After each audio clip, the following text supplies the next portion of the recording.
And actually, I think Leia, who does the broadcast from Mexico City, is here with us today, as are, of course, Stacy and Tommy. And if I can embarrass you slightly for a minute, could you guys wave so people know who you are? If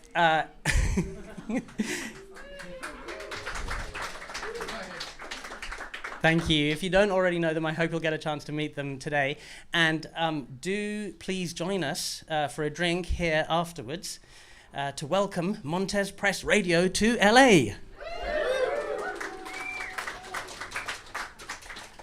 So now I'd like to thank writer and curator Grant Tyler for putting together today's program, together with the amazing writer Johanna Stone. And I'll hand you over now to Grant to introduce it. So please give it up for the one and only Mr. Grant Tyler. What's up? Thank you to Chris and to Annika and to Anna and all of Earth for this event. Yeah, I was very flattered to be asked to do something, and I'm even more excited that we could get the legends Tom and Christian to come and talk to you guys today, the main event. And Johanna is going to organize the opening readings today. Johanna runs The Big One, literary magazine in LA, which I highly recommend, and you might see more of in this space in the future. We're going to start with a few readings that Johanna's organized, and I actually want to invite Johanna to the stage to introduce the first reader and the second reader and herself a little bit, and we'll go from there. Thank you all for coming.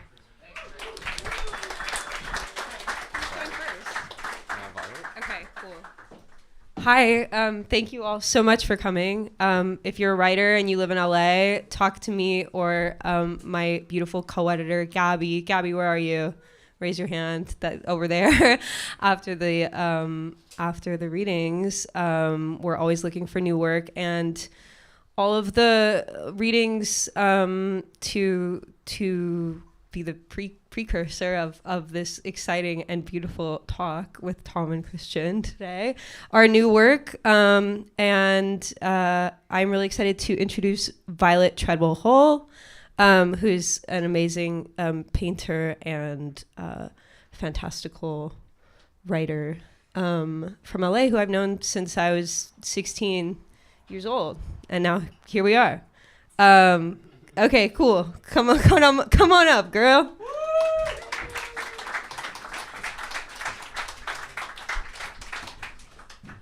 Hello. I might sit. Okay. This is called Smell Things That Don't Exist. The West unwound from a central point. Lions, tigers, bears, rocks stagger out of their caves, mounting along the edge of the world. Tufted tails, heavy briny tongues govern dune tops, litigating, swishing towards our bodies. Girl soldiers waiting in lapis, girl soldiers sparing room. Victory drips and spools from our popped knees, dragging hips, dirty one grips. Racketed belts of leftover ammunition. We are dark, leaning X's, piercing ocean up to the end of the sky. My commander, mint gray striped Bubba fish, holds counsel in the shallows. In precise touch, his teeth carve instructions to the sand. A beige pistol cloud shadows his flick back toward. My assignment is to remain where I wish, occasionally scope the sky for any disturbances, and to enjoy myself. I shrug happily. Up on the cliff, the thundering guillotine falls in practice. Our prisoners jostled in a line toward it. One lion seems to dictate the dissemination of flesh with guttural sounds that shake the water's edge. He shoulders an eager cheetah and pulls off an even chunk for her. He is so big it makes my stomach hitch. I approach the lunching group. I know I am getting in the way, blocking some uncovering, blocking some view, some access, but no one reacts to me. No one justifies my worry. I turn back to Commander, and he just smiles, bland. I curdle with excitement. The lion is maybe 10 times my size. I put a hand on his rippling shoulder. His mouth blows warm on my face. He pulverizes my vagina while I whinny on the sand, and Commander and all the soldiers watch with little to no sentiment, the dead too. Strings paratroop over the harrowing length of peninsula, taking up the blue as grid. Everything breaches. The lion's breathing gaining, and I reach for my automatic. His eyes roll back, and I bless his abdomen with hundreds of bullets. I am lost beneath him. My eyes are closed, red, flying frozen. Flakes of body calcified, descending into 2 lengths of hair from knots of skull and neck. One for defining chest in underhanded scoop, and the other cutting cheek and forehead and temple to half their size. Filling shoulders. Total floats up through big, long quiet. My hard tongue at the new place where I sit, where I've sat before. The incredible blondness of the sun, its gifted, ugly wane, it falls all over me in bars of bright candy, filling the slots of the loom. Our view of the yard and how it holds the turning days is shared, but it is all mine. The sunshine and the air clean, and respect disturbed only slightly by the metabolic shearing swing of the weft shuttle through warp threads. I take it up and stare. Sister Margot pretends not to notice, thankful for the pause in work. I hear the sucks and pops of her idiot blinks. The shuttle is wooden from tip to tip, shaped like a clog for the smallest, longest foot. Within it lives the bobbin wound tight. I pull the line, curling, soapy with golden light over and under my fingers and back. I push her to stand before me, pulling aside her apron curtain. Legs shaking, socks deflated, the wind lifts her wimple, and her plaited hair that it wrangles falls free. No one stops me inserting my paddle hand inside her. No one stops to look. No one stops me.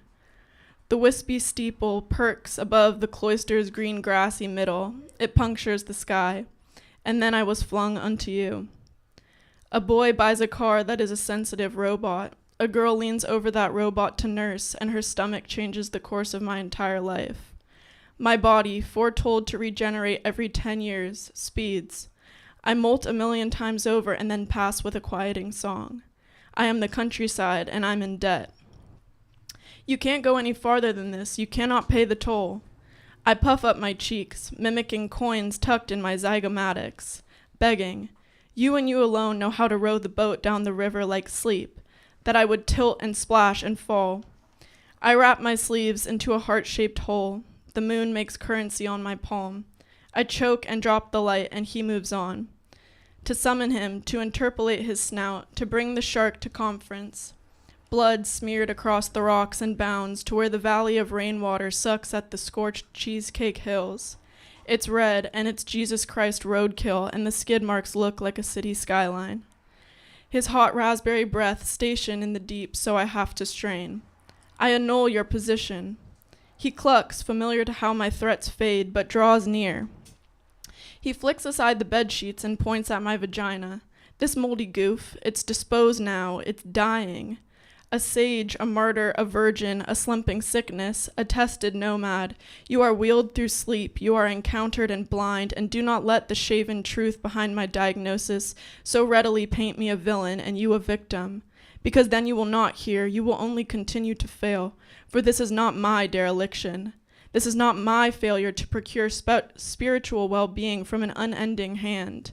When no one stopped you, when no one questioned all these lives you've flitted through, you didn't notice their downcast eyes? You didn't notice their noiseless acquiescence? For you to dribble at my feet still, clipping through worlds, watch me kill you, watch me punch your head in, and that will be what I've done. That will be what you wish I hadn't. But I have given you everything. Entry points, poking through. Re-examine the sky. Re-examine it, and you will fail to find a place where you have not been invited. And still you rush at me? Think of this. Formations. I am sick in formations, 12 shallow glasses cupped in a semicircle, something thicker than water held in alternating depths, shaking occasionally, a simple brush bending around the rock being painted white. Tell me again, again, it creeps in still again, the burgundy gap rolling over and over, not ever showing more. This world washed for me. I am left. Thank you.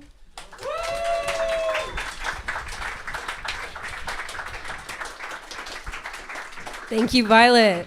Next up, we have Chauncey Bloat. I met Chauncey outside of Pine and Crane like 2 weeks ago, and he's just really tall and seems like a writer, so now he's here. Oh, fuck. Should I go under or what do you guys say? Under. I'm a man of the crowd. Under? All right. What an incredible poem by Violet. How about another round of applause?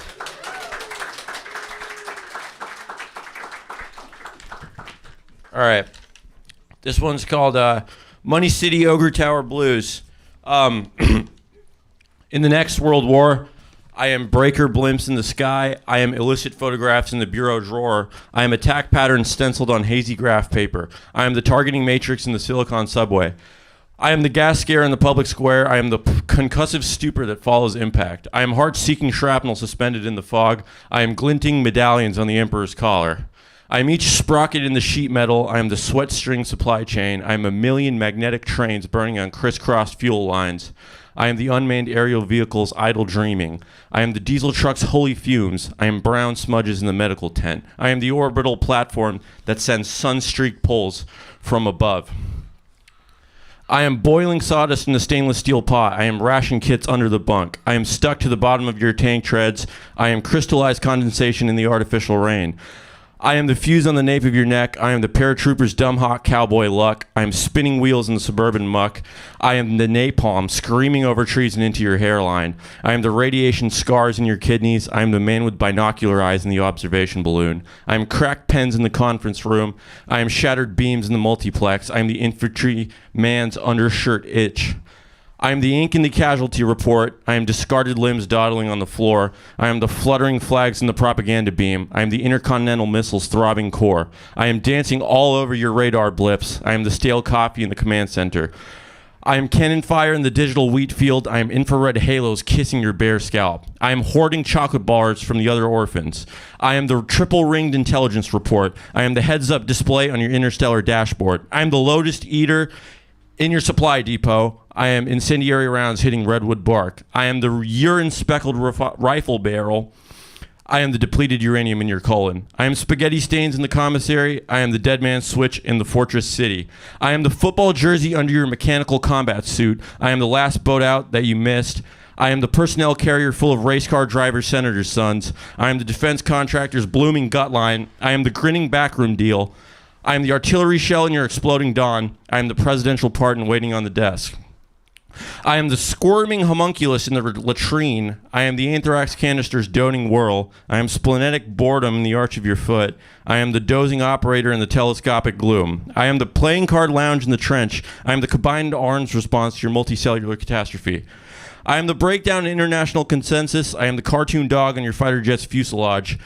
I am the counterattack sprinting across the tundra floor. I am the eerie heights above your heavy metal shield wall. I am the touching, caressing, rolling barrage. I am the cavalry saber in your grandfather's trunk. I am the winking, blinking satellite array that paints you from above. I am the rainbow mirror that burns you into the concrete. I am the cost-effective payload delivery. I am your son in pieces in the plastic shopping bag. I am inbound aircraft rolling with delight. And I am the tank commander that breaks, halts, and pops out the top with a sugar cube in my palm.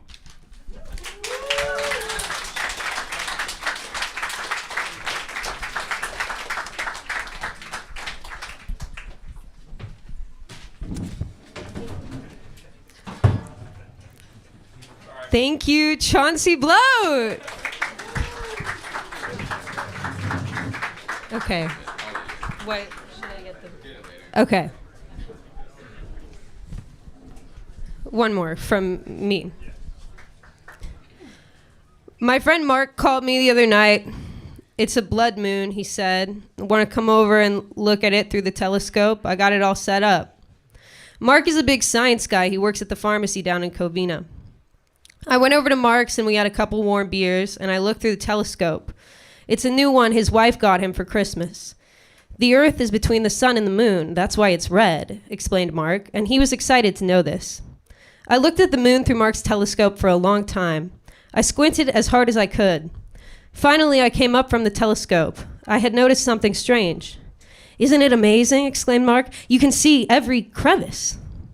"It's pretty," I said, "but there's no American flag." Mark laughed and said, "There is a flag, it's just way too small for you to see it."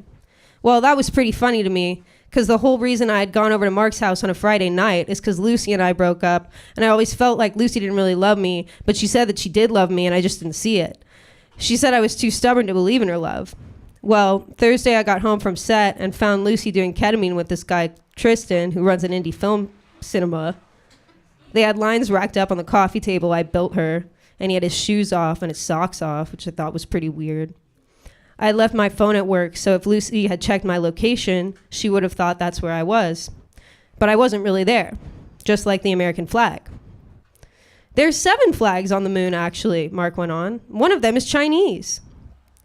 "I don't believe there's 7 flags on the moon and I can't see a single one, Mark," I said. Mark said, "Joe, I am a man of science, and I have to tell you that conspiracy theories like the moon landing thing aren't true, mostly, and people just want things to be a little more complicated than they actually are." I said, "Sending a man up to the moon in a rocket sounds a lot more complicated than filming a shitty black and white movie on Earth, Mark." Mark said, "How would they ever keep something like that a secret?" I said, "Well, it's actually kind of easy when everyone is so fucking dumb." Then it was a little awkward, and Mark's baby started crying from inside the house, so he went inside, and I stayed out there looking up at the moon with my naked eyes. It looked bloodshot.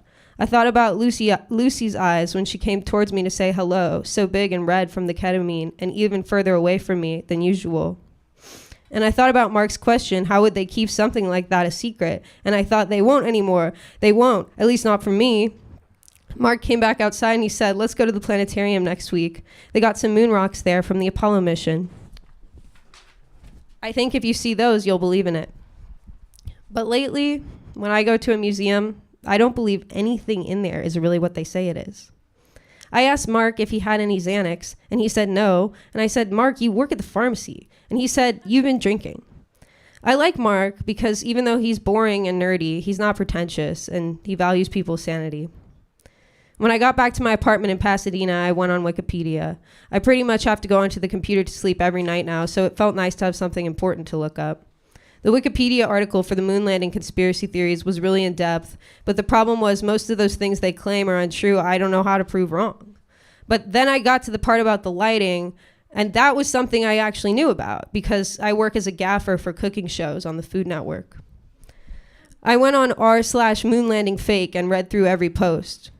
One of the top posts on there just says, "Why would anyone believe in the moon landing?" It has 17 upvotes and 56 comments. One of the comments said, "I was a PA on the moon landing. Call me," and listed a number. I called the number. A man with a voice like a cigarette picked up. He introduced himself as Alexander. "It's the usual story. Los Angeles hippie. I was smoking dope. I was flunking out of school. My father said I need a summer gig. I was a Nepo baby. Stanley was a family friend. My dad called him up. He said, 'My kid's flunking science, English, and algebra. Looks like he's going to go into the film industry.'" The voice chuckled. "I didn't see much of the set. I mostly just drove up to pick up Marlboros every couple of hours, but they made me drive out to 29 Palms one day and pick up a male talent. When the astronauts did the press conference after they landed, I recognized the guy I picked up from 29 Palms. It was Buzz Aldrin." I knew Mark would never believe the kind of stuff I was piecing together. Lucy would have said she believed me, but who cares if the Easter Bunny believes you?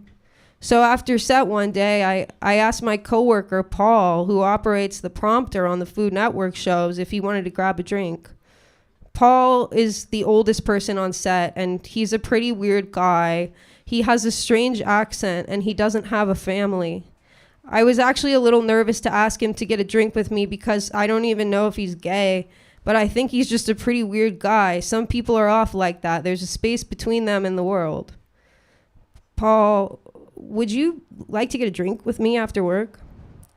Paul looked up at me with his wrinkled paper face and raised his gray eyebrows over the lenses of his rectangle glasses, and he said, "Yes, Joe, I would." He was a very analog guy. He kind of looks like the man in the moon, I thought. We went to a German place in Burbank called the Storybook Cafe. There was live music, and I could tell that made Paul uncomfortable, so we sat as far away from the music as we could. I said, "So what was it like growing up in Australia?" "I'm South African," said Paul. "I was a member of an anti-apartheid terrorist group as a teenager. We blew up government buildings. I got caught by the security branch and they threw me in jail. I didn't have the constitution to stand a life in prison, and I didn't have the constitution to commit suicide, so I named the names of all my friends and told them where all the bombs were, and they'd let me go. But I was not allowed to live in South Africa anymore. I went to Israel and lived in a kibbutz where I masturbated turkeys for a year, while all the boys I grew up with were rotting in jail. I thought, since I'm free, I'll make a movie about them. So I moved to America and I went to film school." "That's wild," I said. I looked down at his untouched beer. "Aren't you going to drink, Paul?" I asked. Paul looked at his beer and he said, "Nobody has asked me to go for a drink in a long time." Then he took a big gulp. It was St. Patrick's Day, so our beer was neon green. "What do you do, Joe? Do you have a family?" "I've been researching the moon landing," was my answer. Paul looked like he didn't know how to respond. "Oh," he said. I told Paul about all the research I had done, the way the lighting was off on the moon, the Coca-Cola bottle that rolled across the frame. He listened patiently, and I thought from the earnest look in his eyes he might actually believe me. Finally, I told him about the phone number I found on Reddit and the guy who PA'd for Kubrick. Then Paul's face went all zigzags, and his eyes looked bright and angry, and his lip curled up, and I got scared and stopped talking. I could see in his face that he used to make bombs. "Sorry, did I offend you?" I said. "Stanley Kubrick didn't direct the moon landing, man," he snarled. "Use your brain.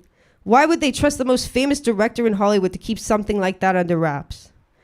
I don't know. I haven't been able to figure that part out yet," I said. Paul huffed. Green spit came out of his mouth, and then he sucked it back in with violent force. "The moon landing was a student film, man," he hissed, spraying spittle at me. "It was produced right down the street from where we are now, at the American Film Institute. It was directed by me." Right then, I felt like there was an electric shock running through my brain, and I wondered if I was short-circuiting. I wondered if we were both robots. Paul continued, "The AFI opened in 1967, 2 years before the moon landing. It was the only film school I got into. I was the perfect candidate. I had no friends, no family. All I needed was a home. All I needed was America, and all America needed was the moon. On set, they had 3 NASA scientists that were supposed to be my consultants. I was nervous. I was a young filmmaker. I would ask them questions about the moon. You know, were the craters on the moon be this depth? Would the light come from here or here? And they were all chain-smoking cigarettes, all 3 of them, sat in a row with their white lab coats like Grecian fates or Japanese monkeys, and they would tell me, 'We don't know, Paul. You're a filmmaker. Use your imagination.'" Can you believe that? Paul leaned into me, and for the first time he lowered his voice. "The way they were talking, Joe, I don't think the moon is even real." That broke my heart a little. I was fine. I was happy even to know that Buzz Aldrin and Neil Armstrong didn't trounce all over the moon. But now I know that no one can go ever, and I felt sad. Paul burped wetly and loudly. His face turned a little purple. "Whoa, are you all right?" I said. "I was never supposed to tell anyone that. I lived my whole life without a family so I wouldn't have to lie to them. I never drank. I haven't drank in 60 years, but you seemed like you really needed someone to talk to." I asked the question Mark would want to know. "How did you keep it secret for so long?" Paul smiled. "It was easy, man," said Paul. "I pride myself on being an intelligent guy, Joe. It felt good to know more than everyone else. My whole life, no matter who I talked to, I had the upper hand. It was worth being lonely, 'cause I knew one day I could have a drink with someone, just like we are now, and I could tell them everything, and that would be a nice end to my life." "Are they gonna kill you, Paul?" Paul chuckled. "They're not gonna kill me, man. It's a little more complicated than that." The next day, I woke up in the darkness. I drove to set at 6 a.m. like usual. I went to craft services. Kate, the crafty lady, handed me my coffee. I like a cappuccino with vanilla creamer and an extra shot, and she had it ready for me. She smiled at me, and even though it went this way every morning, this morning, I knew it was a trap. But I drank the coffee anyways because I didn't want Paul to be alone anymore. About an hour later, I was lighting a loaded baked potato, and the whole world started to melt. I need to go outside, I told the stoned lighting assistant, whose face was bubbling with fluorescent blue toxic boils, and I started to feel so relieved, knowing I was bona fide crazy now and I would never have to work this stupid slop job again. I stumbled off the TV set, out to the film lot, grabbing at a sea of trailer doors and golf cart skeletons as I navigated through to the street. There were some horses and Roman armor standing outside next to the lot over. I want to get on that horse and ride away, I thought. I want to travel. I looked up at the sky, and even though the sun was out that morning, you could still see the moon. I closed my eyes, and then I was standing on it, the moon. It was gorgeous, prettier than Lucy or the diamonds I picked out for her. I went to take a step forward, and I bounced upwards and landed back on it, and no dust came up. Then I saw footprints all around me, footprints that weren't my own. I turned around, and right there, laying flat on the ground, was the cloth rectangle of a fallen flag. Most of the color had drained out of it, but you could still make out the faintest of stars and stripes. Well, I said out loud to no one, I guess I was wrong. And I was so happy then that I bounced around like a kid on the trampoline for a while, like I used to do in my mother's backyard before my life got all screwy. And then I got to collecting moon rocks to bring home to my buddy Mark. Thank you.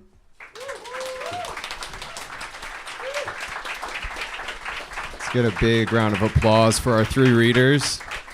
Thank you, Violet and Chauncey, and most importantly, Johanna, for putting that together. Again, the magazine is called The Big One. I highly recommend you check it out. There's a new issue in the works right now. But now it's time for the main event, the moment you've all been waiting for. Our next two guests need no real introduction. Okay. But I'm going to introduce them anyways. Christian Hansen is an investigative journalist. He has a 4-part documentary series with his friend Zach that's on Netflix. It's called American Conspiracy, The Octopus Murders. I highly recommend you check it out. It's fascinating. It's intoxicating. It's everything you want. Tom O'Neill is also an investigative reporter. Let's give it up for Tom. I heard it sound like... Let's give it up to Christian. Christian Hansen, everybody. Yeah. Okay. And I have these waters for you. But Oh, great. I brought one. okay, cool. There's extras. And Tom O'Neill. And Tom O'Neill. So I'm going to just hand it over to you guys. Hopefully we have, I'm sure this conversation could go on until the end of time, but at some point I think it would be great to maybe open it up to questions if you guys are down for that. So we'll see where it goes. All right. Thank you guys so much for coming. Can you hear me? Yeah. Are you gonna hold it or? No. I want you to. All right. So I guess I'll just start by saying how I ended up meeting Tom. It's kind of a funny story. When Zachary and I were still making the film, The Octopus Murders, we were driving all over the country, knocking on people's doors and, trying to find the elusive answers to these questions we were, trying to figure out. And while we were on these long drives, we started listening to Tom's book, which, we just realized that, it kind of came across our desk. We just heard about it. And we became totally obsessed, and we listened to the whole thing while we were going on these long drives. And he was like us, because he was knocking on people's doors, and he was obsessed, and he was trying to figure out the mysteries to the why, to the Manson murders. And So then that following Christmas, my collaborator Zach's girlfriend made bootleg Manson or Chaos T-shirts. They just had a scan of this on the front and then Tom's beautiful dust jacket photo on the back. And my girlfriend at the time tagged me in a photo, and Tom tagged him in a photo of me wearing the shirt. And he's like, "Where did you get this? What is this?" He didn't know who we were. And I was then more time went by, and we broke up, and I was like, "Oh man, my connect to Tom, I lost that." And so then we were deep in the production, and Zach was so busy trying to edit this complicated story and tie it all together. But I needed to do one last mission on the West Coast to try to shake the tree one last time to get more answers. And I was out here waiting for this character in the film named Michael Riconosciuto, who's you got to give yourself lots of time for him to finally come around to being in the mood to hanging out and talking. Hopefully going on camera again and all that. And so, but nothing was happening. Michael was dodging me, and I just DM'd Tom a photo of the shirt. And I was like, "Here's that shirt, you saw it a while ago, and can I give it to you?" And he had no idea who I was, but he agreed to meet for breakfast at a diner in Mid-City. And so then it's "So what's that? Thanks for the shirt. What's going on?" And we kind of ended up spending 3 hours, totally lost track of time, 3-hour long lunch. And we realized that parts of, the far fringes of my investigation, met in with the far fringes of his, the stuff that didn't make it into my film or didn't make it into his book. And they were overlapping sources and overlapping stories. And we've been friends ever since. That's true. Yeah. I don't know how much he sells those shirts for, but I haven't seen any of it. Yeah. Yeah, that sounds pretty accurate. So one thing that Grant wants us to talk about is this new cult called the Zizians. Have you guys heard of them? But we haven't really done any original research on the Zizians, but we've read some interesting articles, but maybe we'll get to it. I have a confession, I didn't do my homework. It's okay. But I can't read one of those stories and not risk going right. But I was also, while the last reader, I was thinking maybe we should just drop everything and combine forces and do something on the moon landings. I get lots of emails from people asking me about that. Yeah. But there's all these stories that didn't make the book, and we were watching the new documentary about Tom's book that came out the other night. I thought we weren't going to bring that up. No, we're not. But that night you told me this story that I want you to tell tonight about John Barrymore. Oh yeah, John Barrymore. Can you tell that one? I don't know if these people know who the Barrymore. Oh, you know Drew Barrymore probably. Well, her father was a famous becoming a leading man in the 60s in Hollywood. And he was very close to the victims of Cielo Drive. Spent a lot of time up there. And in the first year of my reporting, he and I have very parallel tracks, chasing people who are off the grid, trying to persuade them to talk. And each one could be a book unto themselves. And this was a few pages in the book that got excised for space because we had a lot of stuff we had to get in. But he was supposedly the possessor of knowledge about the drug dealing that was going on in the house. And that was one of the first motives I was chasing, was this a drug burn gone wrong? And he was, right after the murders, he kind of had a nervous breakdown and became homeless, drug addicted, kind of wandered the country. And he had, I guess, Drew with his wife, Jade Barrymore, but he was out of her life. And nobody had seen him or talked to him, and all that stuff is enticing to me because I'm like, what about this case made him end his career and go off the grid? So I had to find him, and in a roundabout way, I got to his nephew, who said, if you take me out for a really great sushi, first he wanted money. And we're not allowed to pay people when you're working, as a legitimate journalist, you don't pay for information. I said, but I was writing it for a magazine then, so I had an expense account. I said, I guess I can take you out to a place. I hope he doesn't go crazy. But he picked a pretty expensive place. I took him out.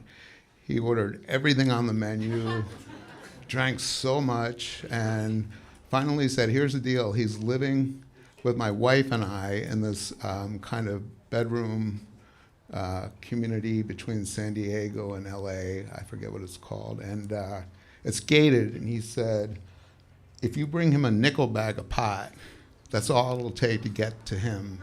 But when I say get, he said he'll look at you and acknowledge you, and he'll get the pot. I can't promise that he'll talk to you. And I said it was worth a try. So he said, okay, I'm not going to be in town, which I think that was deliberate. But my wife will be there. And he said, go down, whatever, a day or two later. She'll be expecting you. He's been living with us for a month or two. The family kind of passes him around. And he said, just so you know, when you see him, you're going to be kind of shocked. He looks like Howard Hughes in his last years. And it wasn't an exaggeration. And he was about 70 then. This was probably 2000, I think.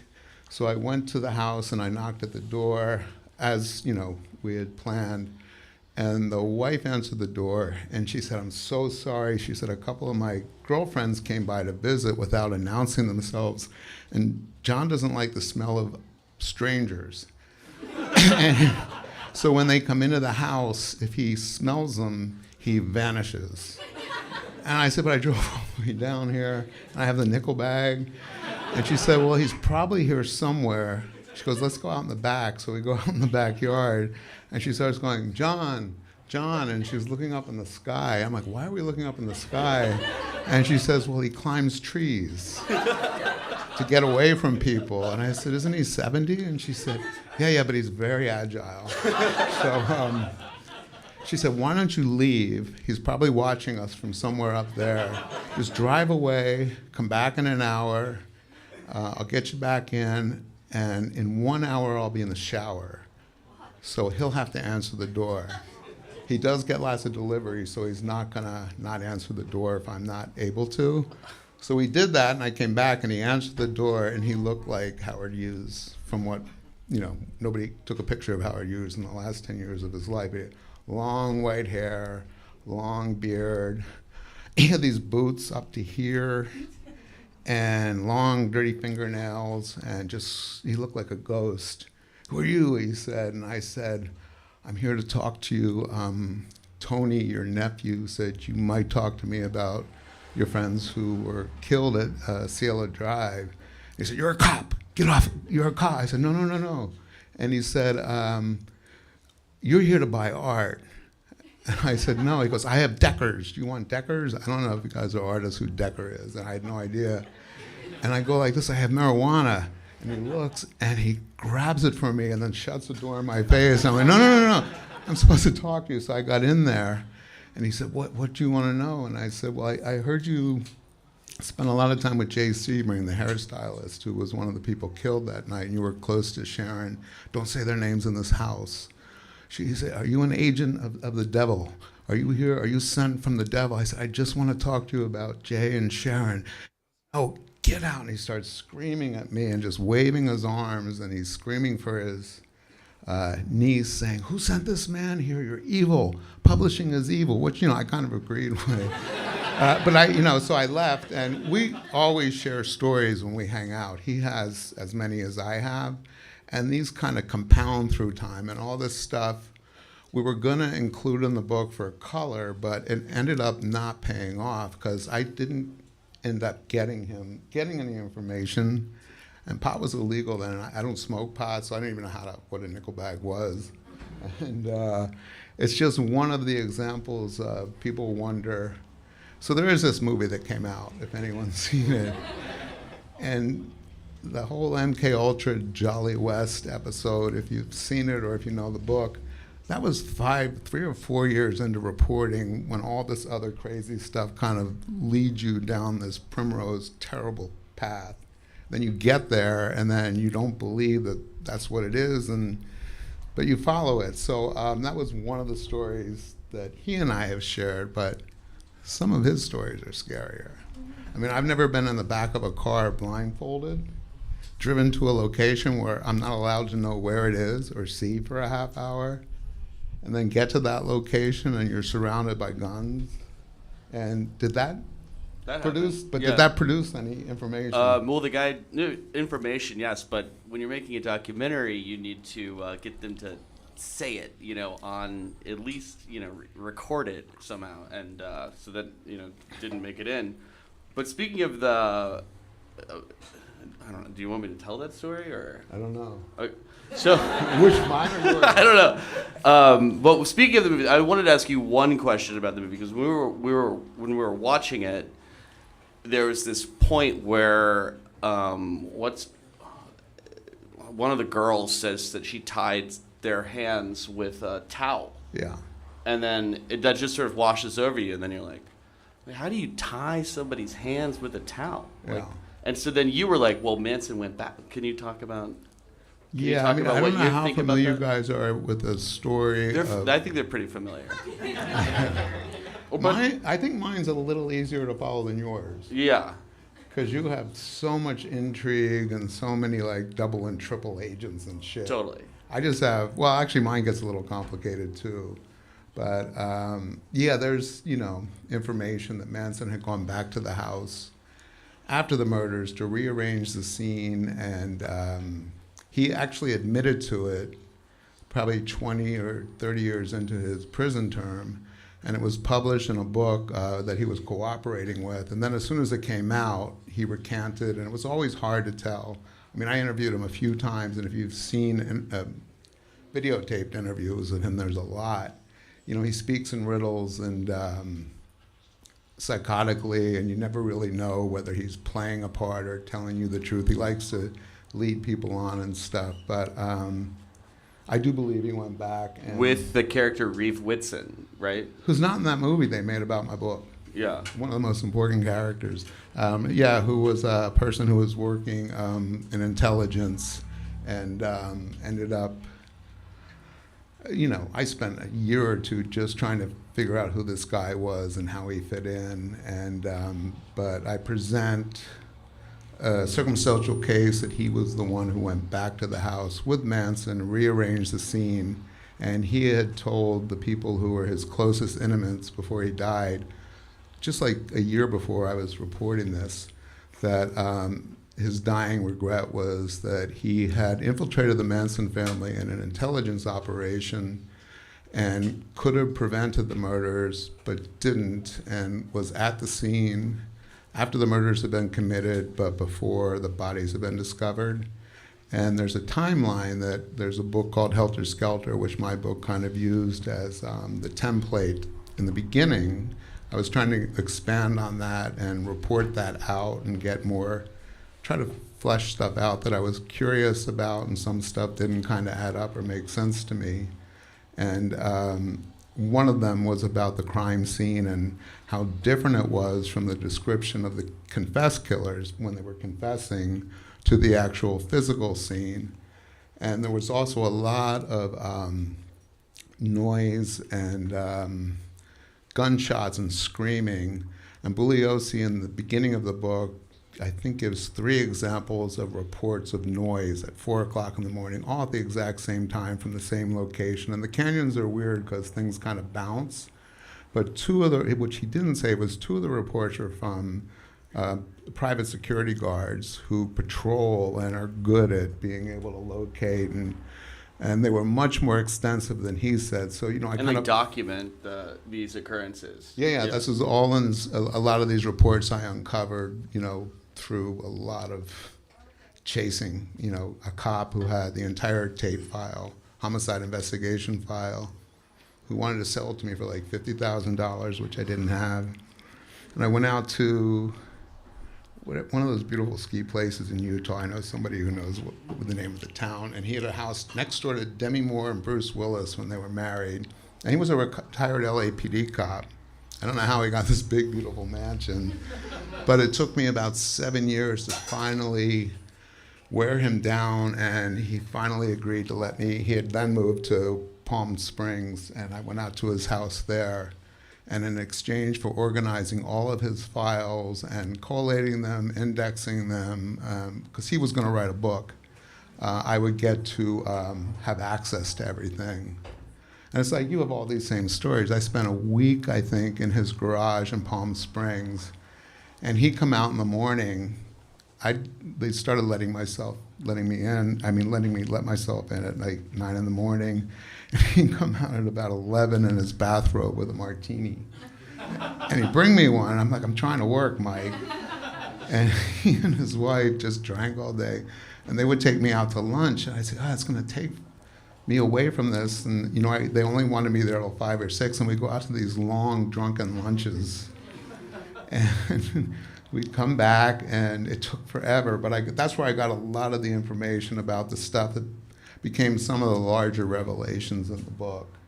And it's, exhausting and grueling, and every now and then you hit something, and it feels fantastic. And there's a lot of time, like that John Barrymore story, where you just waste time. What about the Gino Massaro story? All the stuff that's not in the book.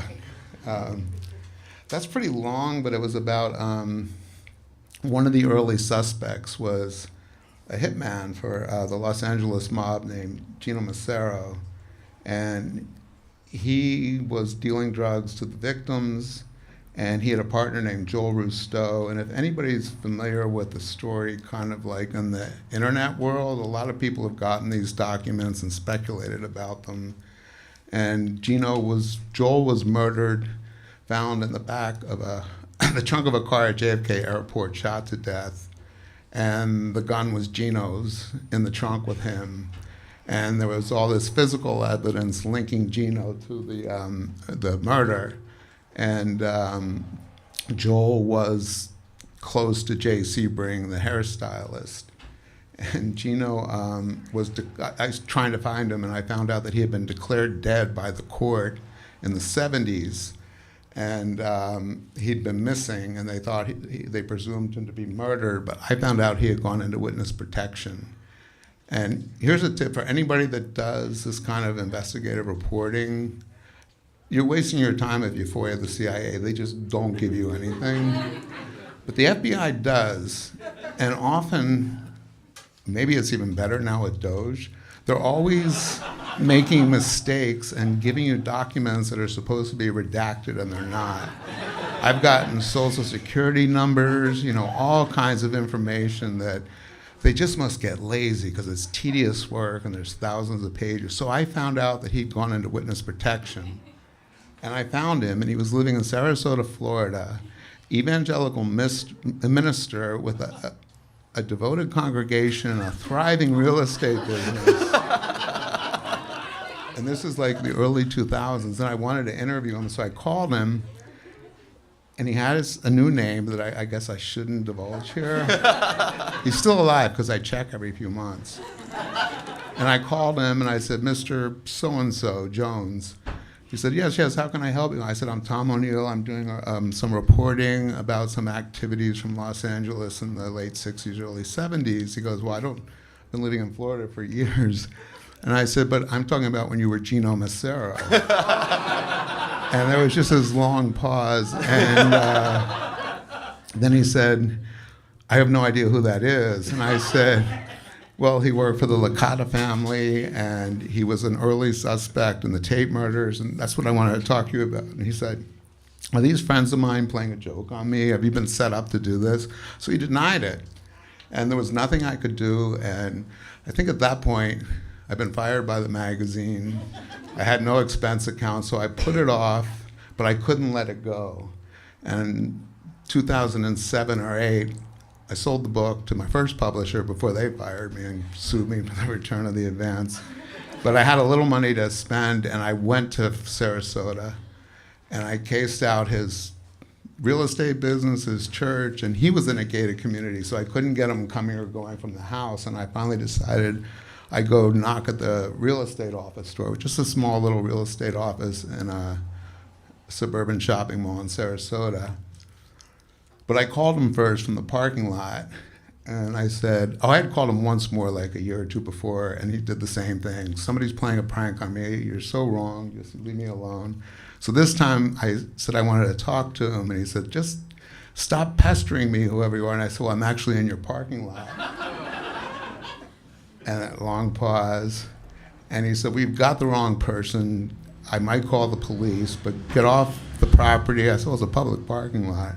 Maybe I'll wait until you come out. And he said, I'm not going to talk to you. And I said, he was just about to hang up. And I said, well, I'm going to go to the Sarasota Times and tell them what I have and see if they're interested in writing a story. And then there was a really long pause.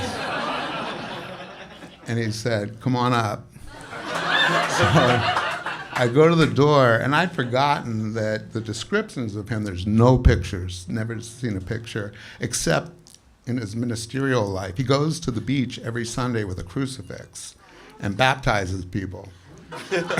And he's big, like 6'4", older. At that point, I was a lot younger, and he was like 20 or 30 years older than me or something. I think he was about early 70s, but imposing and serious tattoos on his arms. And he stands in the doorway and kind of sizes me up and down. He goes, go into the back. And I knew nobody else was in there because I knew how many people came and left because I'd been there for a week. And you've got to be obsessive like that, right? You know, and I walked back, and that was the only moment I actually got frightened because I had my back to him in his, you know, his place. And I thought, he can do anything to me. But I also knew that he had to know that I had 3 friends who were all waiting for me to check in with them. So he would know that someone's going to miss me if I don't check in with them. So I made it to the conference room. He came back, sat down. He said, I'm not this person. I'm going to talk to you, but just persuade you that I'm not. And then I just started taking out documents. He'd had 2 or 3 identities.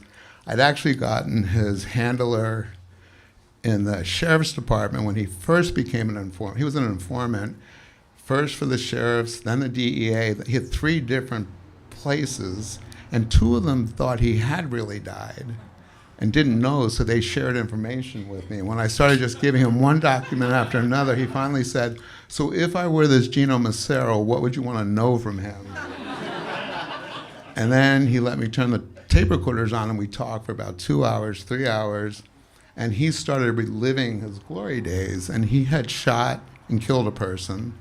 Every time he was involved in a crime, he was acquitted. He set a fire and killed the proprietor of, I think, a dry cleaning business. It was an arson. Got off that. They always let him go, and his handlers ended up, when they thought he was dead, telling me that. And I said, when he finally said who he was and started telling me stories, all of a sudden he reverted to his tough guy personality. It's like, so I fucking went after that guy. And no more Reverend so-and-so. And at one point he said to me, you know, did I hurt people? Yeah. Did I hurt them bad? Yeah. But if you can prove I killed anybody deliberately, you're not going to be able to do that. And I said, all right, here's the deal. If I can show that you lied, I will expose you. If you're not lying to me, I won't. So I went that day and the next day, and he lied to me like every half hour. Same story, though, but I couldn't connect him in a significant way that made sense. I left there still puzzled, still not knowing exactly what his role in all this was, but he's not in the book. That's not in there. And one of the most interesting things he said to me was, I called him the day before I went to the parking lot. I told him I was in town, and then he told me to leave, and then the next day I said, I'm in your parking lot. So when he finally owned up to who he was, he said to me, you know, when you called yesterday and said you were here in town, my wife and I had a long conversation, and we decided we had 2 choices, to stay here and I could talk to you, or we were going to pack up and go to Japan, because my stepdaughter lives in Japan, her daughter. And I said, because you thought I had that kind of damaging information? He said, no, because I thought you were here to kill me. He said, I have so many enemies. And I knew that, but that never occurred to me that he would think I was sent to kill him. And I also asked him how he got into witness protection and why it was bad witness protection if I was able to find him. And he said, I wouldn't, at that point it was 1973, 74, and I was giving them information on organized crime in Los Angeles, which was as powerful as New York in the early 70s, and it was completely decimated in like mid to late 70s. There are no real big Italian or Jewish crime families here anymore. He was the last gasp of that, and he helped end it. And he said, I gave them the information they needed to convict, but I told them I would never face them in trial in a court. I couldn't do that. And he said, all right, they said, we'll give you a new identity, a lot of money, we'll help you hide yourself, but we're not giving you a new social security number, and we're not gonna go 100 yards, we'll go 90 yards. I go, well, that was a bad deal, because I found you. But that said, I haven't, to this day, I'm the only one I think that knows his true identity. I know his congregation doesn't know. His wife knows. So he said, that night that they didn't go to Japan because they prayed and Jesus told them that he would protect them. So it's a crazy kind of line of work we do. So I have like all. That's just 2 prompts that I wrote down of like all the. Should we just keep like going like that? Or? Not with me. You talk a little bit, man. No, I want to hear what you got to say. So, how many people in this room have seen Octopus Murders? Thank you. So this guy had a harder job because I can put everything in a book. He has to get, as he kind of alluded to, he has to get pictures and audio and all that. And your effort was 10 or more years? I was investigating the case of this journalist, Danny Casolaro, who died under mysterious circumstances in 1991. And I worked on that story for 12 years. Yeah. I beat you by 8. Yeah. And a lot of that time is sad. Sure. And you totally question your sanity a lot. And did you ever have those I went moments? insane, actually. You did? Yeah. My family and friends. I probably did, but I never realized it. I mean, I would never. Your family was worried about you. Your I know mom that. Yeah. My mom was. Were any of your friends here that your mom would check in, like with? I saw. I mean, 1 or 2 of them are all the way back to '99. She's so short you can't see her, and she's probably sitting way in the back. She has a dog with her, but she could tell you. But when I sold the book the first time, in the Penguin Press in 2005. I called my mom and dad and told them, and my mom cried. She's Italian. And then I called my friend Daisy, who was very close, and the first thing she said to me was, your mother made me promise never to tell you, but she was calling with your father, and they were worried that you had gone like around the bend, and that you might not even be really doing what you're doing. And she goes, but I assured them you were, but she goes, I wasn't even sure. So, and that happened to you too? Yeah. I mean, I was a total mess for a while. Yeah. And Zach, I thought that like if I just keep taking Adderall, like I won't have to sleep, and I'll just be able to read all this shit that I have to, and I'll figure it out. But his director, like Zach, is a very talented, very funny guy. Yeah. Is his friend from Bible school or something? Yeah, we met at Sunday school at Presbyterian Church. We were in middle school. And in Kentucky. Yeah. So Zach was your kind of like your savior who came in and helped you make it into something tangible. Yeah. I'm not convinced. I was gonna write a book, and I was struggling. But would you have been able to do it if Zach hadn't come along? I don't think so. I don't think so. Yeah. And I got a great collaborator in the last 3 years, and I don't think if he'd ever come along, I'd still be doing it, and you'd be still be doing it. Yeah, or talking about it at a bar. No, not at a bar. We'd be walking down the street, talking to ourselves, and if we're still alive. Yeah, people stopped inviting me to barbecues and stuff. Oh yeah, me too. Oh, this person's a good listener. Let me tell him about the CIA. Well, my friends are meaner. They would set me up for kicks. They say, tell them about the book you're working on. And they kind of wink. I'm like, no, I can't just tell it in 2 minutes. They're going to think I'm crazy. They just give us the one. And then they would be like, say, like that. Good friends. One thing that's similar about our projects is in my film, there's 2 really important characters with the last name Nichols that aren't related at all, but they did overlap and they did know each other and they worked together. And then, unfortunately, he had the same problem with David Smith and Roger Two Smith. Smiths, yeah. It's like, oh god. It's fucking confusing. Yeah. Okay, let's do another. Can we talk about the Julian Wasser samurai sword? You're getting all the old chestnuts. I mean, if you want to hear stuff that wasn't in this book, this is shorter. Because everyone, like, my theory, my thing is, like, everyone's read the book and probably listened to various podcasts and stuff, and these are, like, gems that they've never heard before. I gave you the wrong name. It was Jules Bucheri. Okay. So he was a developer in Hollywood the same period, and he had the foresight in the, I think, early 60s or late 50s to buy the properties on the four corners of Santa Monica Boulevard and Robertson. And he made a lot of money and went to India and became a student of yoga and Buddhism and all this stuff, became a yogi himself, and was teaching it to Jane Fonda and stars. And he was very close, again, to the victims. He had information, I was told, on this underground circuit of people who used to be very close to the people who were killed. So he agreed to talk to me. I went up to his house in Beverly Hills and got there before he did. I was on time. He got there late to his house, and he had come from teaching yoga, I guess, and he was in his yoga duds and didn't even apologize, just went into the house. I followed him in. He said, so what do you want to talk to me about? And I started to ask him questions. He goes, I want to know about you and your spirituality. What do you believe in? And I said, oh, Jesus Christ.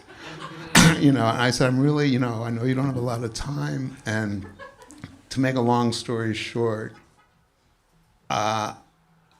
when I started saying that I knew that he had been at the house a week before, he did the exact same thing that John Barrymore did, except a little more violent.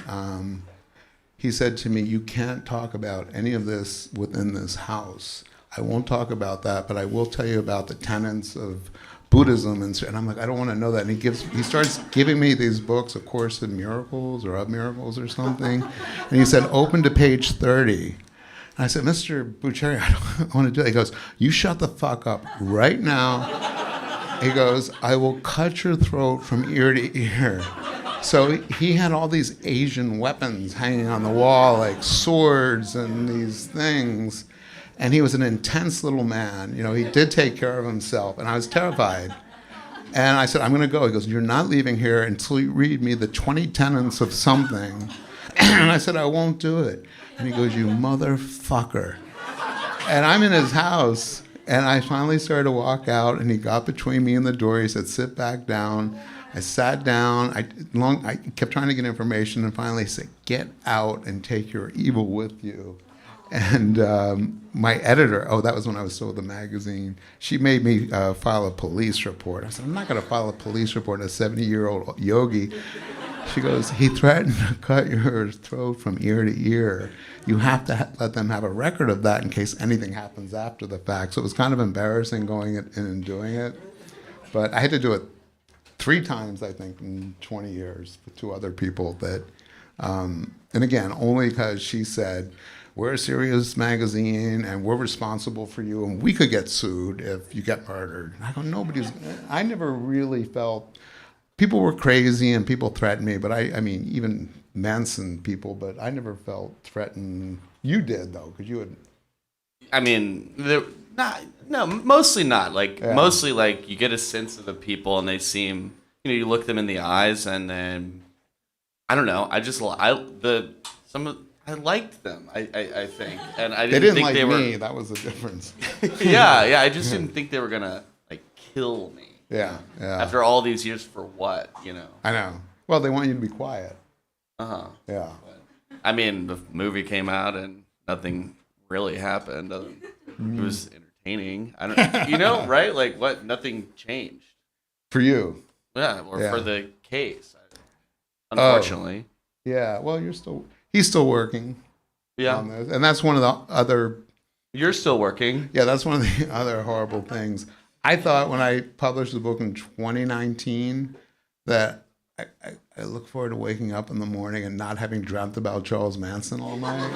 And you really think, oh, you're done with it. You're going to walk away, and guess what? You don't.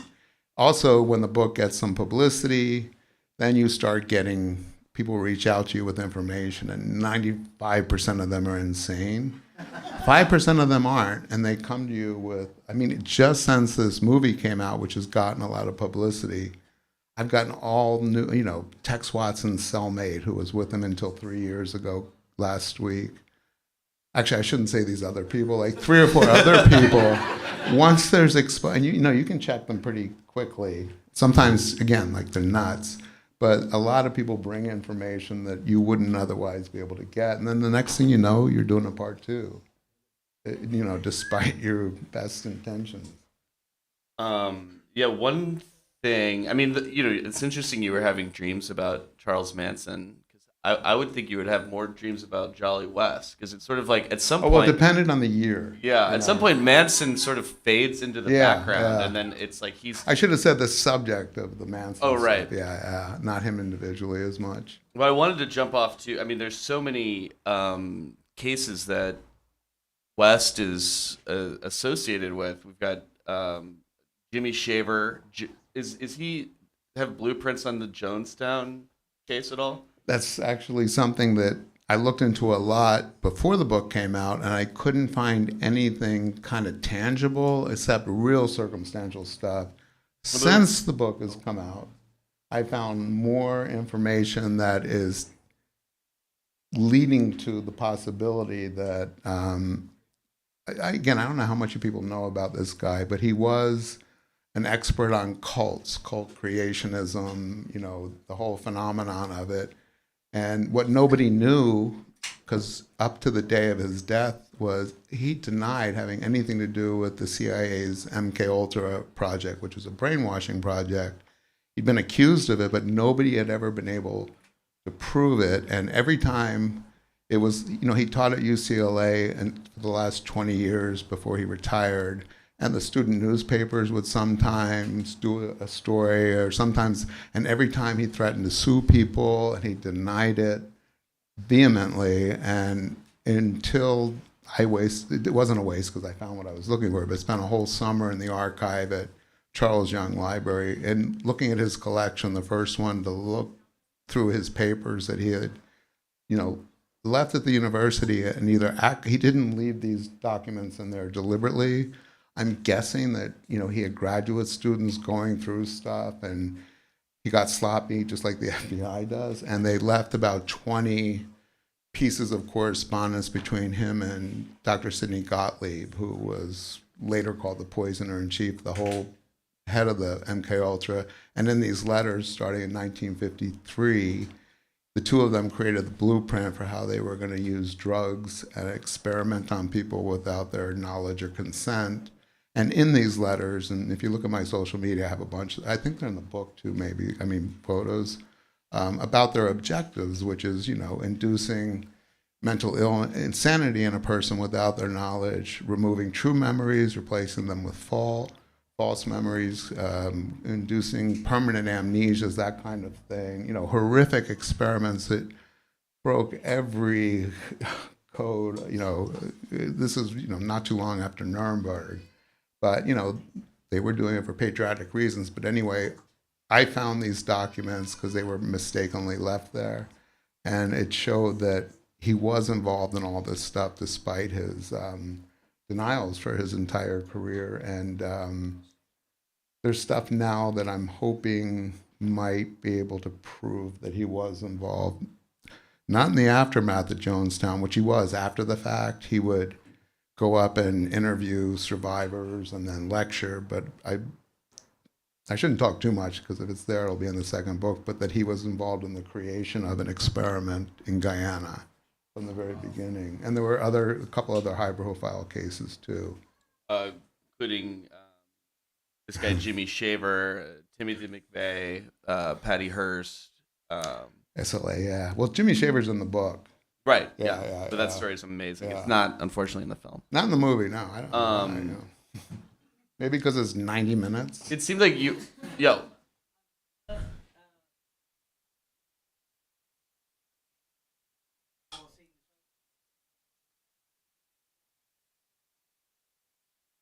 You first. Great question. So I say that the movie that I made is a murder mystery, spy thriller documentary about a journalist who died under mysterious circumstances while investigating a series of interconnected crimes. And he died in 1991, and most of what he was looking into happened in the 1980s during the Reagan, Bush, Casey, William Casey was the CIA director. Very wily dude. And that's pretty much what that film's about. It takes you to an Indian reservation in the Coachella Valley where there were their plans to develop biological and chemical weapons. And the 1980 election, you meet a serial killer who was an informant for the FBI, who killed all kinds of people in Los Angeles and and in San Francisco and the like. And yeah, it's just a wild ride. That's pretty much that. Can you do that for mine? No, I'm joking. Yeah, I mean, the easiest way for me to tell mine is how I present it in the book. It's about a reporter getting assigned something that's supposed to be a 3-month job. Him. Me, yeah, doing an anniversary piece of a very well-known horrific murder and I started finding out information about the murder case. It was a magazine about movies and celebrities called Premiere Magazine. Premiere, yeah, that I was working for, and I kind of put them under. They ended up closing, it's about a reporter falling down a rabbit hole because he starts finding out little tantalizing bits of information that he can't figure out, and one kind of clue leads to another, and then I kept thinking every month I thought it's one more month, and it just goes on and on and on, and then you find out first that this particular case was misrepresented by the prosecutor and people in the federal government, and then you find out that, and again, this is the hardest thing for the book and why it took 20 years. I kept thinking I was going to actually prove everything, but instead I'm mostly presenting a case about, definitely I can prove that the story we were told did not happen the way we were told, and I can show all kinds of prosecutorial and police malfeasance, suborn perjury, manufactured evidence. Then I have to say why, and that's when I start exploring these intelligence operations that intersected with the Manson group. There were experiments going on to create programmed assassins. Jolly You're West. bumping up against that, and then you're also bumping up against evidence of these domestic intelligence infiltration of the anti-war movement and the civil rights movement. And there was two then operations that were trying to stop what they thought in 1967, 68, 69 was going to be a revolution. The anti-war movement, the Black Panther movement. It all began with free speech in the early 60s when kind of the youth movement found their voice and their balls, and they started the Vietnam War changed everything, and the Black Panthers changed what people, they weren't going to take it anymore, and they were going to fight, and they were kind of joining forces, and Lyndon Johnson, Ronald Reagan, governor of California, Sam Yorty, mayor of Los Angeles, the CIA, the FBI, they all kind of joined forces, and they said, we have to stop this revolution, which they believed was funded by communist countries, to kind of like the paranoia now, like who's molding the perception of what's happening. And that's when they created Chaos and COINTEL. Well, COINTELPRO had already been in operation to stop the Klan, but then it was kind of put to sleep by Hoover, but then revived in '67, and they needed to smear the groups that were threats to national security, which they identified as the anti-war groups and the Panthers and other kind of leftist groups, and were ready to do anything to stop them. That doesn't really explain the book, but it's close. So, does anybody have any questions? I want to ask something. Maybe I'll talk to the mic so I pulled it back in here. We were talking before the event started, and I brought up that my collaborator Tom from Montez found last night the CIA wrote a review of your book. which is really an interesting read. It's pretty sassy. It has like a very interesting literary tone to it. It's not just like a political takedown. It's their name Leslie something. It's but not the last name. 'Cause I yeah. looked at it for a couple I'll send it to you. I think the name's on there. But in it, one of the arguments they make, well, first of all, they lay out the case that like everyone's heard before, like that Vince Bugliosi made in court, and then they try to work backwards from there. So it kind of ignores your whole book in the review. But one of the things that they argue is that you never bridge the gap between the MK Ultra program, which was the program to brainwash people into being assassins, and which is the one that they destroyed all the records of in 1973. right. Not even that it existed. Right. So they argue that you were never able to bridge the gap in your book between that and the fact that that's what Manson was accused of doing, was creating assassins in his followers. And that your hunch is that the fact that Manson is doing what the CIA was purportedly doing, it means that there's this connection, and there's obviously the Jolly West connection. But again, they argue that you never brought forward any hard evidence of that connection. I'm just curious about your response to that statement. Yeah, so somebody sent that to me. I didn't know that the CIA had an internal magazine where they reviewed books and movies and popular culture. So unfortunately, I saw it like a year after it had come out. And I have I posted it in my social media, and then I responded point by point to the hypocrisy of what they were saying my book failed at. And at one point, they talk about me, trying to present Jolly West as a CIA operative of the MK Ultra program, and they said he wasn't. And I'm like, wait a minute. I have the documents with, from Sidney Gottlieb. They've all been authenticated, and you're completely ignoring that. So it's kind of laughable, but I was still flattered. And I don't know, a friend of mine is here, and I believe her book, Annie Jacobson's book, got reviewed by the CIA too. Was yours signed? I mean, was there a name on it? Oh, really? Okay. Maybe they changed their policy. I bet it's not the real name. Did you like the review?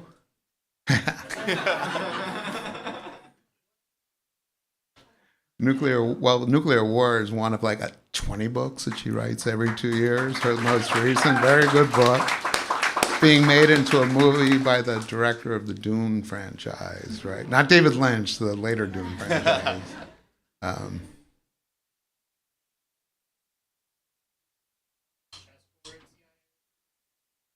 Oh, I didn't see. I guess I got to go in there and just do a deep dive.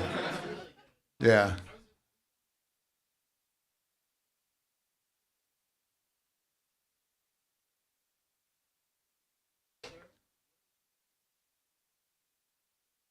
Let's talk after. Yeah. I've got a lot of. He's a fascinating character. Glad you asked that.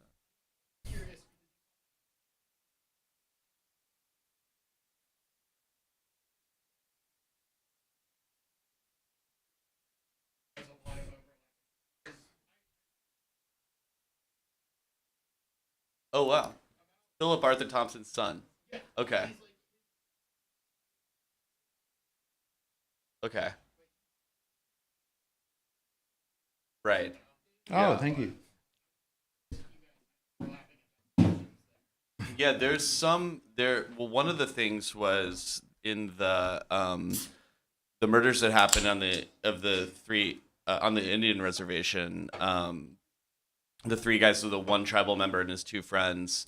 There was a Manson family connection to that, or a potential one. I mean, and then there's this other guy, Ted Gunderson, who's a total bizarre character that we left out, and Tom ended up leaving out because he's just so. He used to be the head of the FBI office in Los Angeles, and he went, like, as Cuckoo. far as I can tell, pretty cuckoo, and he started doing this lecture circuits around the country talking about the coming Satan, like, kind of the satanic panic, and like kind of like a lot of the stuff that you attribute to QAnon is kind of rooted in like these Oh yeah, early he began talks it before there was a QAnon. Yeah. And the hard thing with him, and I know Annie has to deal with this, there's so much disinformation out there, and there can be tidbits or kernels of truth. He was the first one to mention Jolly West to me. I had one dinner with him, and I was like, he was so fucking crazy. But he mentioned him, and the only reason it clicked was in a weird coincidence. I said, Louis J. West? He goes, yeah. I said, I actually interviewed him like 6 years ago.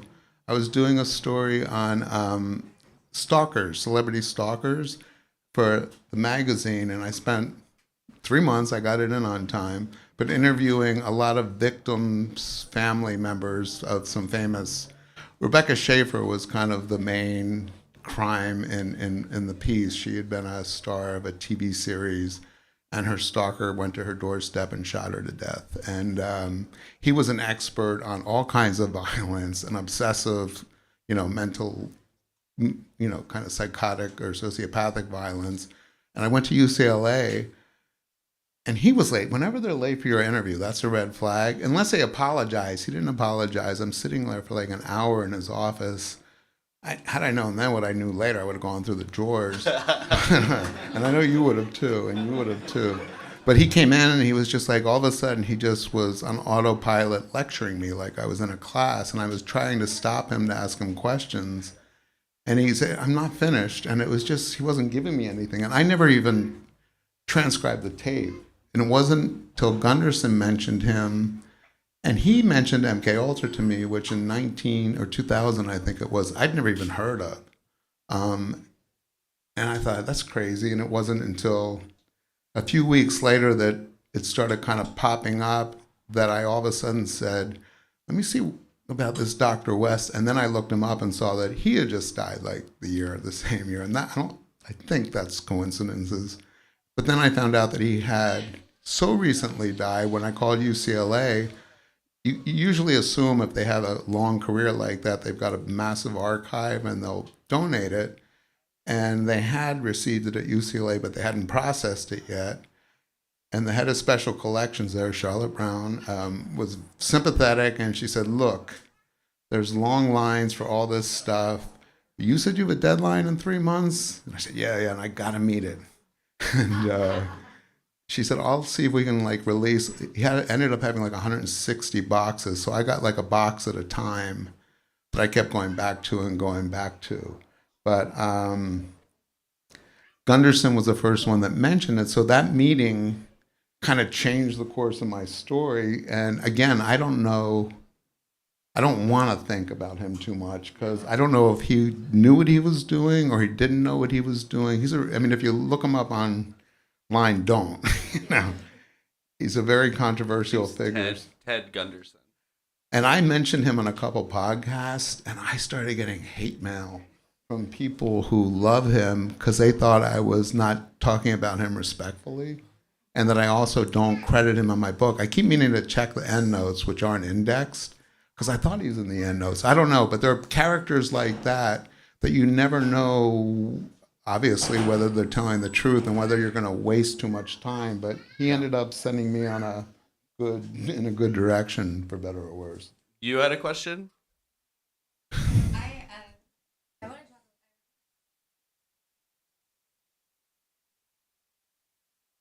Oh.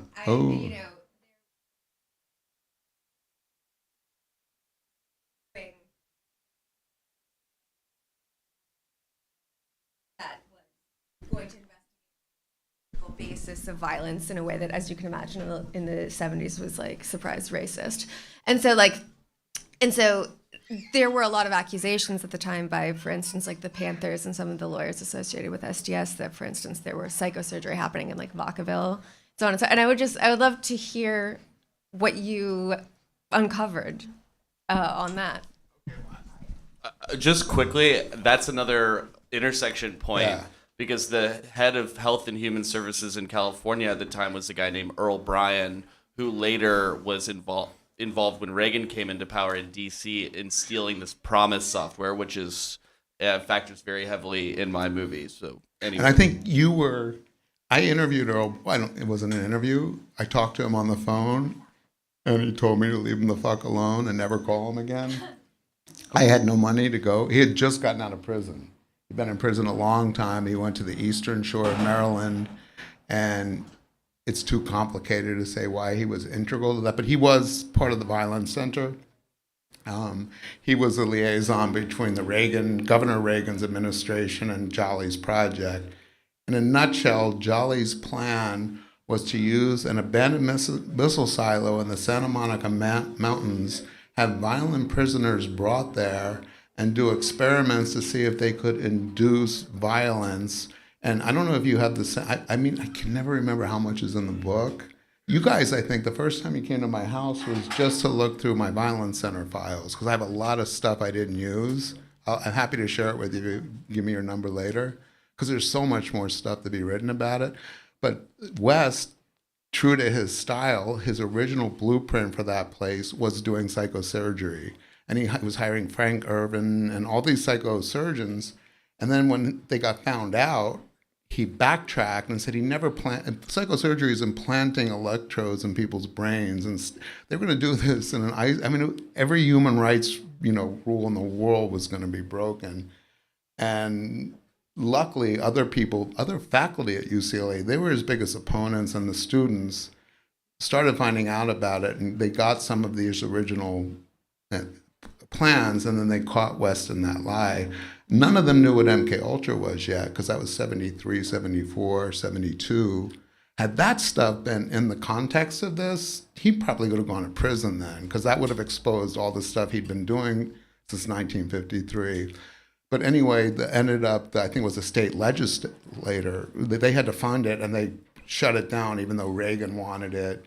And West had all these big military contracts, but they found out that they were going to do operations on people's brains. And it was horrible. It was like a Nazi camp. Are you doing a book or? Yeah, I hope you are. See, that's a good thing about us getting this stuff out there, because then other people, if you're working on it already or if you see the book, we can share stuff that we never got to use and we want to explore it, right?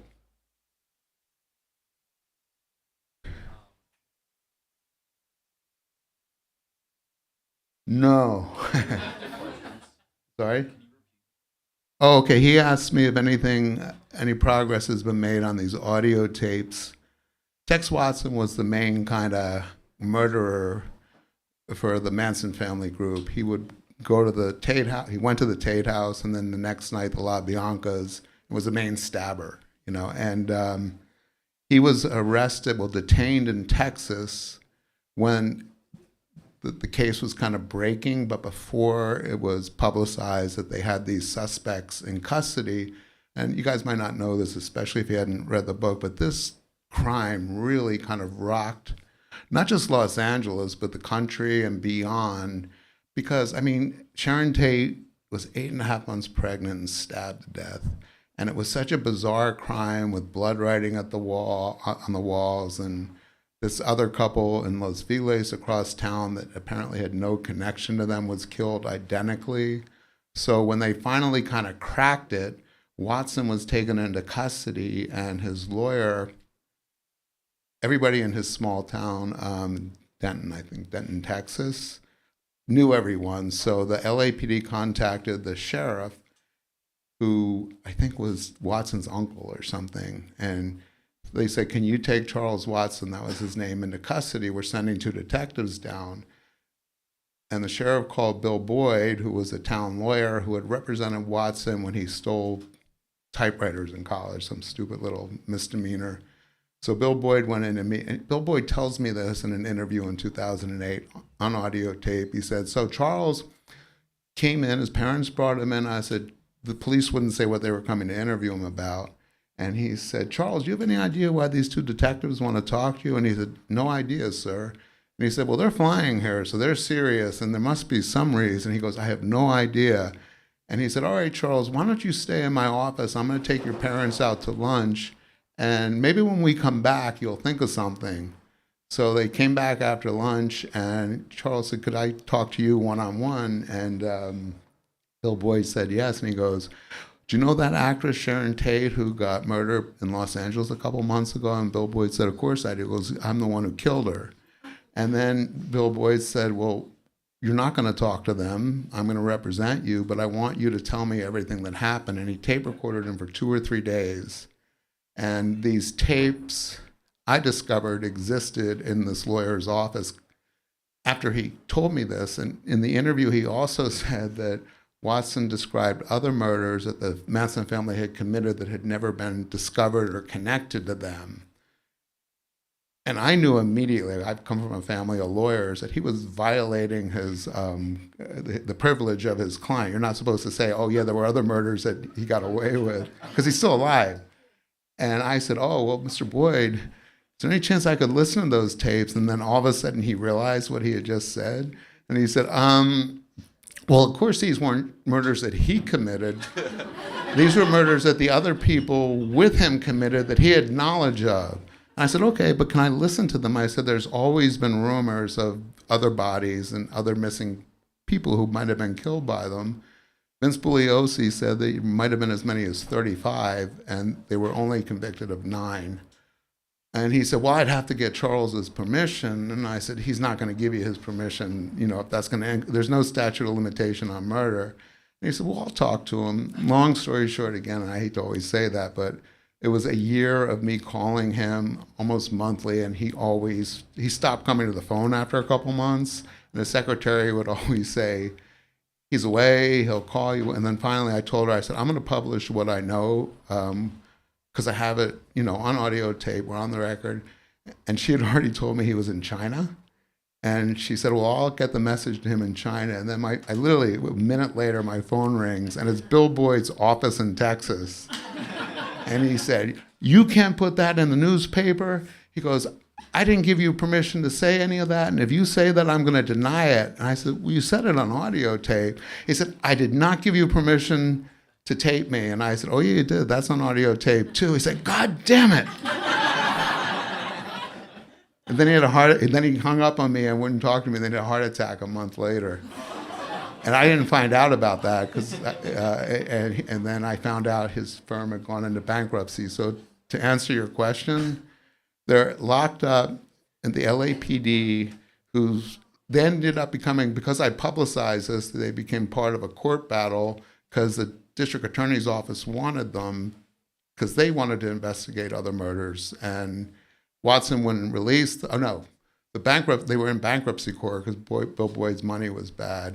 So we were all fighting to get them. They went all the way to the state Supreme Court, and they were awarded to the DA and the LAPD, who had promised me that I would listen to them the first time. They listened to them with them, but as soon as they got them, the walls up. I was shut out. That was 2014, I think. And to this day, they haven't released them to anyone. And especially with my book, there was a lot more publicity brought to them. And every journalist from every major paper or media outlet who has done FOIAs, or what we call Open Records Act requests, can't get these 50-more-year-old audio tapes, which are the first recorded account of why the murders happened and how they happened before there was a public story. And I believe that they have the truth about how things happened, why they happened, and a lot of the holes I think that I open in my investigation will be closed if those tapes are ever released. But I've given up on it, We have time for one question.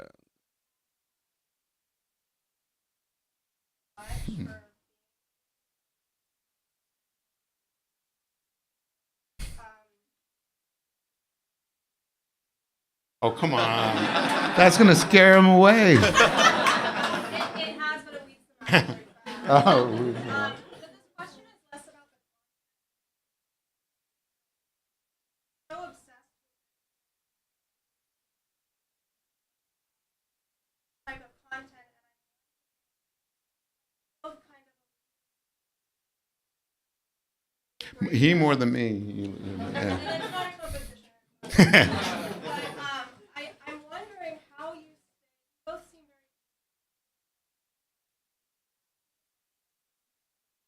knowing kind of how the world works in a way that a lot of people that are at play. How do you? I feel like in a way knowledge works. So like, yeah.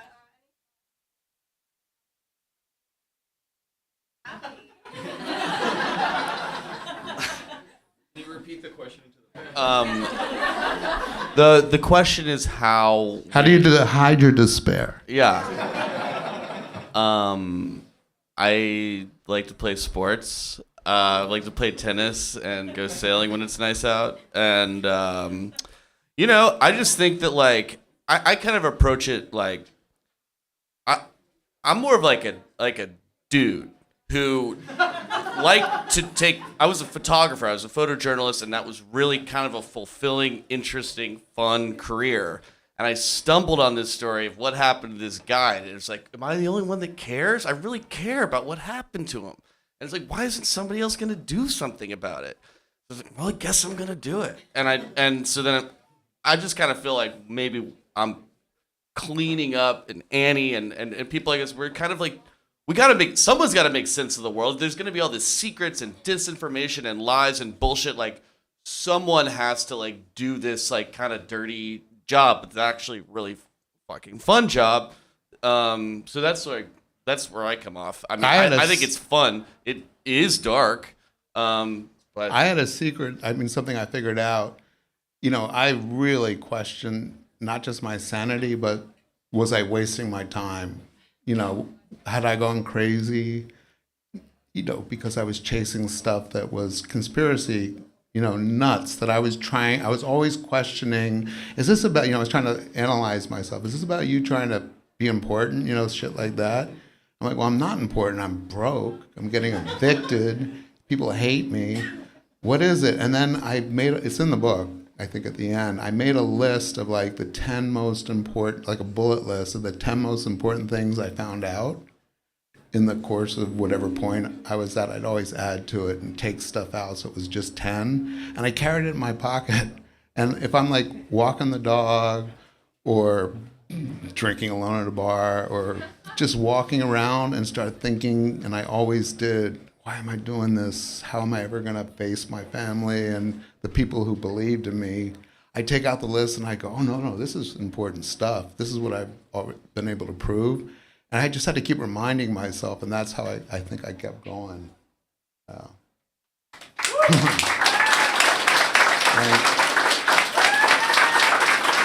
did it.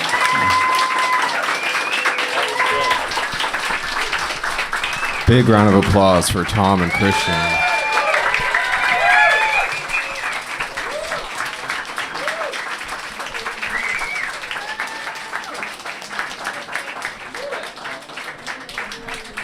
Thank you, everybody, for coming out. Stick around. We're going to have a couple of DJs playing. We'll have some pizza on the way. There's drinks. You can hang out, enjoy yourself. You're welcome.